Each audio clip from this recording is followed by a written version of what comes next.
Rain poured heavily over the streets of Lagos that night. Amara stood outside Tun's apartment, her small suitcase beside her, getting soaked. Her hands trembled, not from the cold, but from the pain that burned deep inside.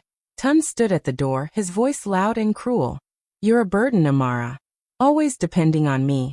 I'm tired of you," he shouted, his face twisted in anger. Amara didn't speak. She just stared at him, her eyes filled with tears she refused to let fall. He went back inside, grabbed her clothes, and began throwing them out onto the wet ground. "Take your things and get out. You're worthless," he yelled, his voice echoing through the building. Neighbors peeked out from their windows and balconies. Some whispered to each other. Others just watched. Amara could feel their eyes on her, judging, pitying, gossiping. Her humiliation was complete, yet she stood still, frozen in the rain. A soft clap of thunder rolled through the sky as Tun threw out the last of her belongings, a small framed photo of them smiling together. It landed face down in a puddle. He slammed the door behind him with finality. Amara stared at the closed door for a long moment, her heart breaking into pieces she couldn't gather. She had no strength left to beg or explain. The man she had sacrificed everything for, the man she once called her future, had just thrown her out like she was nothing. The rain continued to fall harder, washing over her face, mixing with the tears she could no longer hold back. Her clothes clung to her skin, her suitcase now heavy with water. She bent down, picked up the soaked photograph, and looked at their smiling faces. It felt like another lifetime. Slowly, she dropped it back into the puddle. Her voice came out in a whisper, soft but steady.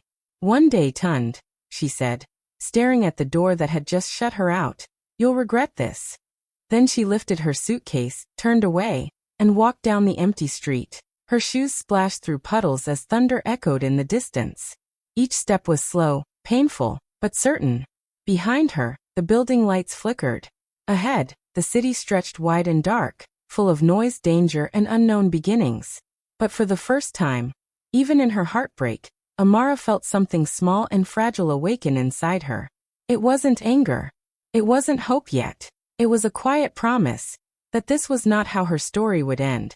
Amara was working 2 jobs to support Tun's business dream. During the day, she worked as a secretary in a small office. At night, she served food at a local restaurant, her feet aching and her eyes heavy with sleep. Every naira she earned went straight to Tund. She believed in him with all her heart. "Once the business grows, everything will change," Tund often told her. His words filled her with hope. She dreamed of a better future, a big house, a happy marriage, peace. So when he asked for money to buy new equipment, she gave it. When he wanted her to quit one job to help him full-time, she agreed. At first, he was sweet and thankful. He'd hug her and say, "You're the only one who believes in me, Amara." But slowly, his tone began to change. When the business didn't grow as fast as he expected, he blamed her. "You don't do enough. You don't understand business like I do," he would say, rolling his eyes. Amara would stay quiet. She didn't want to argue. Instead, she worked harder, cooked for him, cleaned the house, and smiled through her tiredness.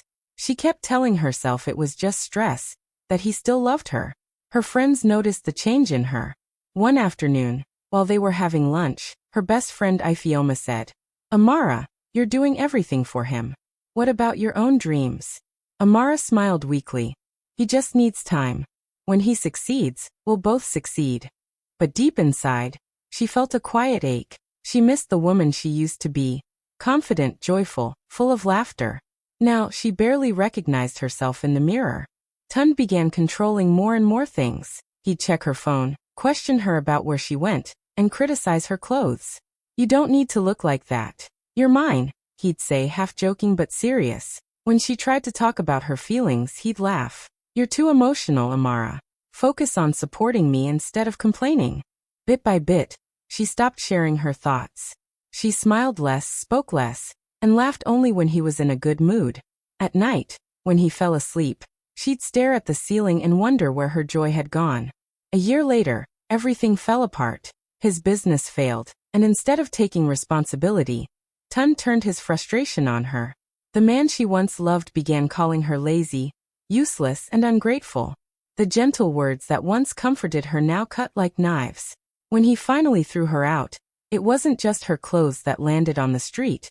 It was her heart, her trust, her years of sacrifice. Now Amara lives alone in a tiny rented room with cracked walls and a leaking ceiling. The space is small, but it's hers. She wakes up every morning before sunrise, takes a deep breath, and whispers to herself, "I'm still here. The pain hasn't gone away." Some nights she cries quietly, missing the version of herself that once believed love could fix everything. But even in her sadness, there's a strange sense of peace. No one shouts at her anymore. No one controls her. Her life may be broken, but she is breathing, and that means she still has a chance to start again. Amara was cleaning her small room one evening when she found an old notebook hidden under her bed. Its cover was worn, and the pages were yellow, but as she flipped through it, memories came rushing back. Inside were notes and sketches, business ideas she once dreamed of starting before Tund convinced her to give them up. She smiled sadly as she read the words she had written years ago, helping women start small businesses with confidence. It felt like a message from her younger self, the version of Amara who believed she could do anything. For a moment, she just sat there staring at the notebook. Something inside her stirred. She hadn't felt that spark in a long time. The next week, Amara got a job as a receptionist at a small consulting firm in Lagos. It wasn't her dream job, but it paid her bills and gave her a chance to start over. She greeted clients, answered calls, and handled paperwork with quiet efficiency. Her boss noticed her hard work, and some clients liked her calm, respectful nature. One of those clients was Deji, a young businessman who often came to the office for meetings. He was kind but serious, and he once told her, "You have good ideas, Amara. You should be doing more than just answering phones." His words stayed with her, even after he left. Then one afternoon, something happened that changed everything. The office door opened, and in walked Tund, dressed sharply in a suit, smiling proudly. Holding his arm was another woman, stylish and confident. Amara froze behind her desk, her hands shaking slightly.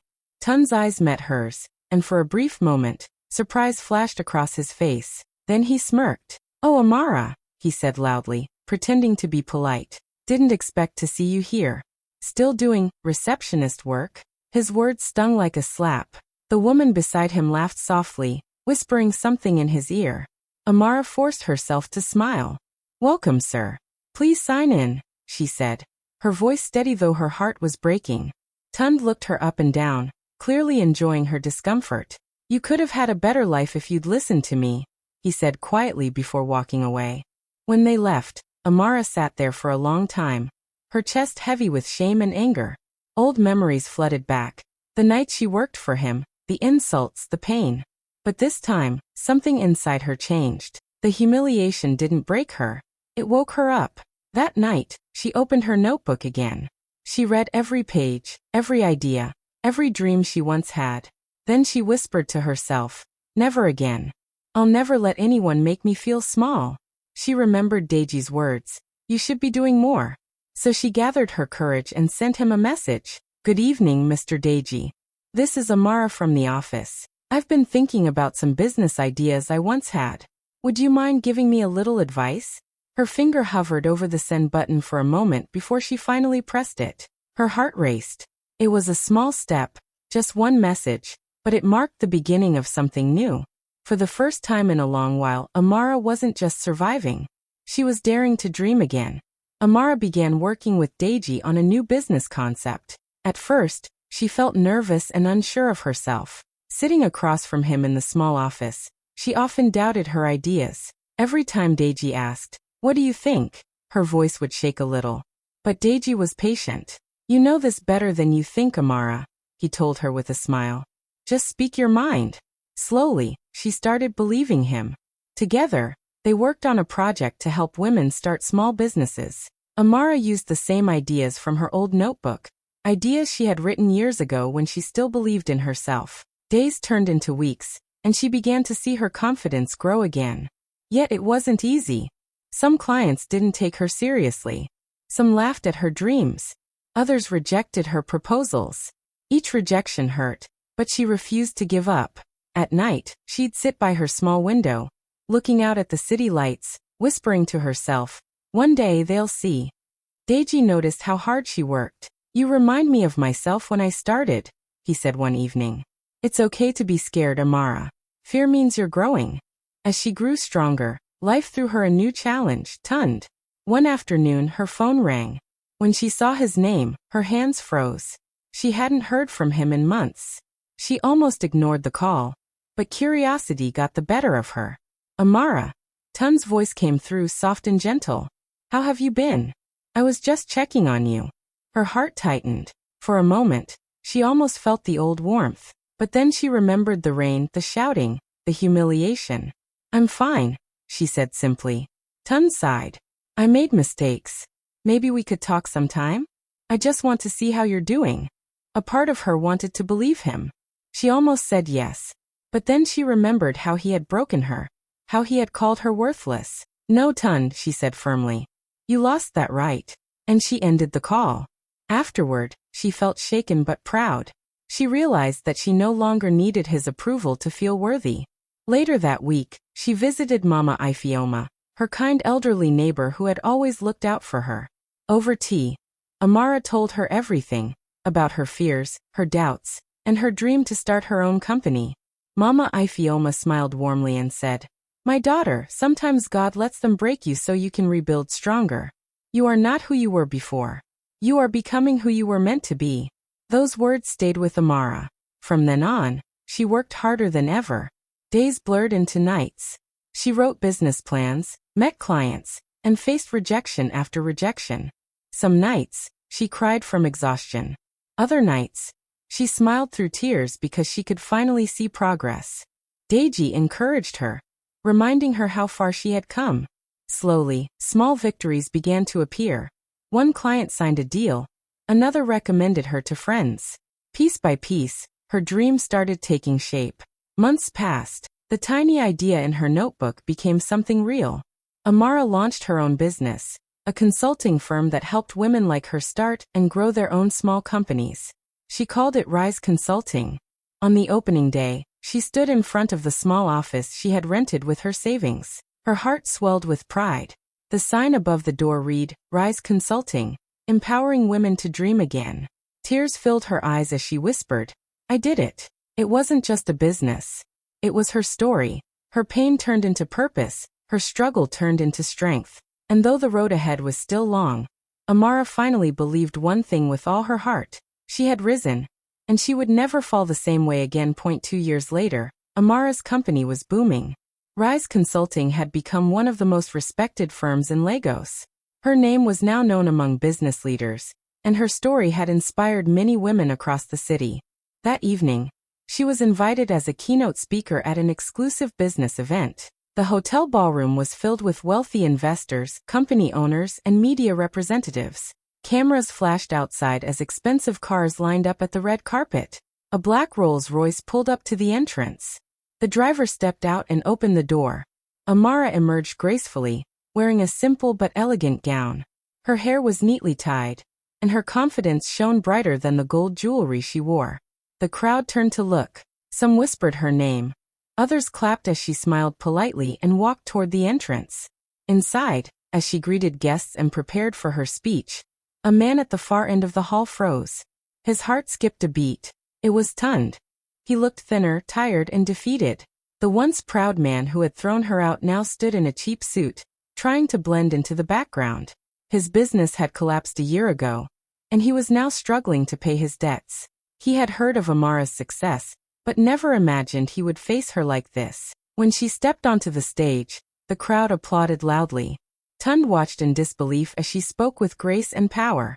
Her voice was calm, her words inspiring.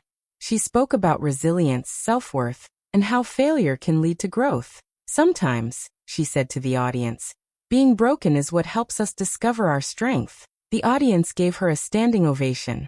Cameras flashed, and reporters rushed to take her picture.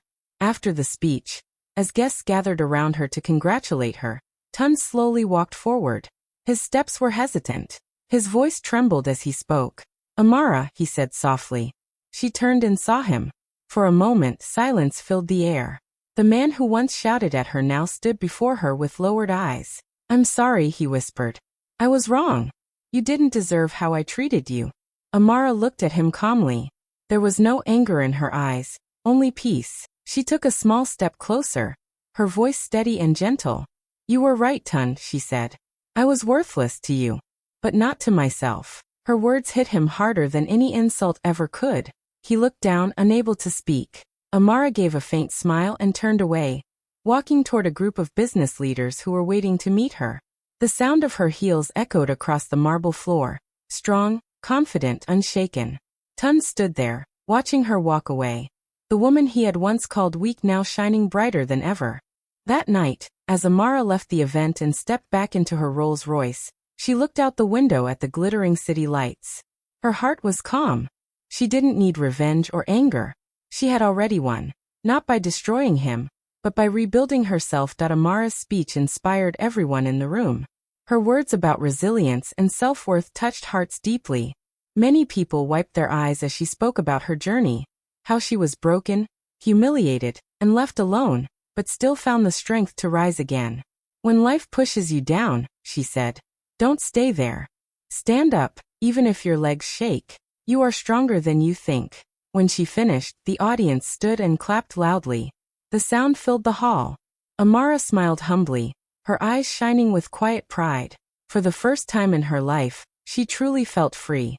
As she stepped down from the stage, she saw Tun standing by the exit. He looked small in the crowd, lost in shame. Their eyes met for a brief moment. This time, there was no anger in her heart. She simply nodded and walked past him peacefully. She didn't need to prove anything anymore. The pain he caused her no longer had power over her. Outside the hall, Deji was waiting for her. He smiled warmly. You were amazing, Amara, he said. Your story moved everyone here. You've built something powerful, not just a business, but a voice for women who lost theirs. Amara smiled. Thank you, Deji. I just wanted to remind people that pain doesn't have to be the end. Deji nodded. I believe in what you're doing. I'd like to partner with you to take Rise Consulting to more cities across Africa. Think about it. Thousands of women could benefit from what you've created. Amara's eyes widened in surprise. For a moment, she was speechless. Really? She asked softly. Really? Deji said. You've earned it.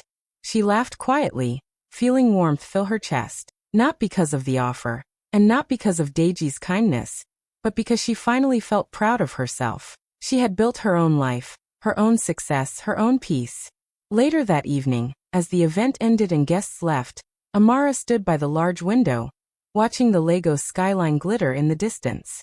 She thought about the girl she used to be, scared, silent, unsure.